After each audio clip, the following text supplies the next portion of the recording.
একদম দোকানের মতো বাজারের আচারের মতো বড়ির আচারটা আজকে তৈরি করছি। তো তোমরা সম্পূর্ণ ভিডিওটা দেখো, স্কিপ না করে, আশা করি ভালো লাগবে।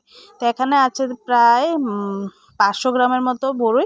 আর এখন বাজারে নতুন নতুন বড়ি পাওয়া যায়, তো এটা বাজার থেকে এনেছি 500 গ্রামের মতন বড়ি। আর বড়িগুলি কিন্তু তেমন টক না, তো ধুয়ে রেখেছি দেখলা।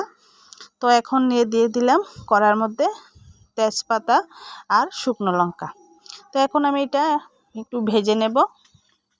আর তেমন কোনো আমি আজকে মশলা দেব না, তোমরা দেখো। আর এখানে দিয়েছি আমি মৌরি আর চিকন জিরা, মানে মোটা জিরা আর চিকন জিরা, জাস্ট এতটুকুই।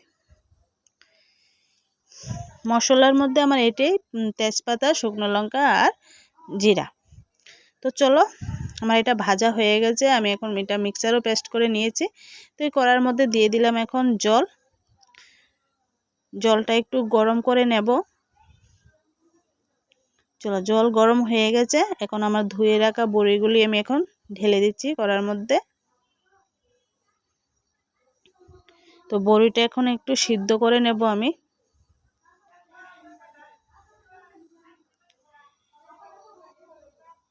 তো চলো, আর একটু আমি লবণ দিয়ে দিচ্ছি বড়িটার মধ্যে। চলো, বেশিক্ষণ না, আমি প্রায় 3 থেকে 4 মিনিট এটা একটু জাল দেব। কারণ বড়িগুলি তেমন কিন্তু শক্ত না, নরমই আছে।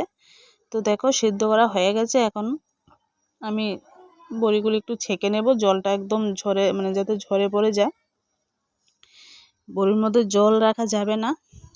তোমরা এমনভাবে তৈরি করলে বড়ির আচারটা প্রায় 5 থেকে 6 মাস রেখে খেতে পারবে।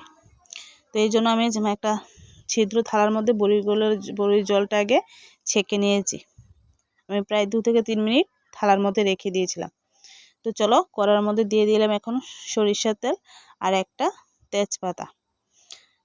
তো চলো, এখন কিন্তু আমি কোনো ফোড়ন ব্যবহার করব না। তো এটার মধ্যে আমি এখন বড়িটি ঢেলে দিচ্ছি। আর বড়িটা কিন্তু আমি এখন ভেজে নেব, তেল দিয়ে একটু ভেজে নেব। আমি একটু নেড়ে নেড়ে আগে তেলটার মধ্যে বড়িটা ভাজবো। এমনভাবে আচারটা করলে তোমরা অনেক দিন রেখে খেতে পারবে। তো চলো, তেলের মধ্যে একটু নেড়ে টেড়ে আমি ভেজে নিলাম। বড়ি দেখতেই পাচ্ছ একদম ভেঙে গেছে, গলে গেছে। তো এখন দিয়ে দিলাম গুড়। আর আমি গুড় আর চিনি দুটোটা দিয়ে আমি আচারটা করছি। তোমরা চাইলে শুধু গুড় বা শুধু চিনি দিয়েও করতে পারো। তো আমি গুড় আর চিনি মিক্সড করে আচারটা করব। তো তোমরা একটু সব কিছুই একটু একটু করে আস্তে আস্তে করবে আচারটা, তাহলে খেতে খুব ভালো হবে, টেস্ট খুব ভালো আসবে। এমনভাবে বড়ির আচার বানালে যে কেউ, যে ভালো না পায় তাকেও একটু দেবে টেস্ট করার জন্য, সেও খেয়ে খুব ভালো বলবে। আর বলবে যে আর একটু দিতে, এরকম টেস্ট আসে। তো চলো, গুড়টা কিন্তু গলে গেছে। এখন দিয়ে দিচ্ছি আমি চিনি। তো চিনিটা দেওয়ার পর আমি এখন ভালোভাবে বড়িটার সাথে মিশিয়ে নেব।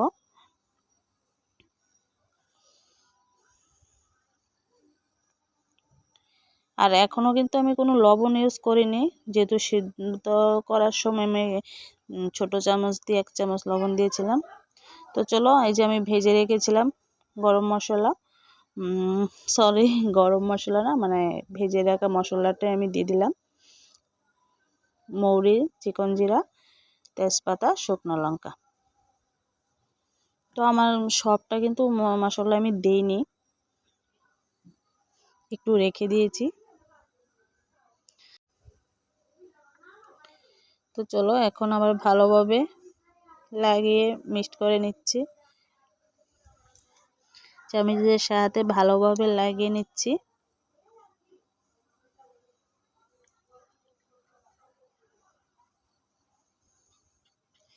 আর আমার আচার কিন্তু তোমরা দেখতেই পাচ্ছ, আচার কিন্তু একদম মোটামুটি, মানে 100 থেকে প্রায় 90% কিন্তু রেডি। তো চলো, আর লাস্টে আর একটু লবণ দিয়ে দিচ্ছি 1 চামচ। আমি প্রথমে বলেছিলাম বড়িগুলি তেমন টক না, আর আমি যেহেতু একটু জল দিয়ে সিদ্ধ করে নিয়েছি, জলটা কিন্তু ফেলে দিয়েছি, এই জন্য বড়িটা কিন্তু তেমন টক টক লাগেনি। তো আমার আচার কিন্তু রেডি। তো বলো কেমন হয়েছে অল্প কিছু উপকরণ দিয়ে। তো আজকে রেসিপি যদি ভালো লাগে প্লিজ চ্যানেলটা সাবস্ক্রাইব করে দিয়ে আমার পাশে থেকো, মানে আর পাশে থাকা বেল আইকনটি ক্লিক করে দিও। তো আজকের জন্য টাটা, সবাই ভালো থেকো, সুস্থ থেকো, প্লিজ বাড়িতে বানিয়ে একবার খেও।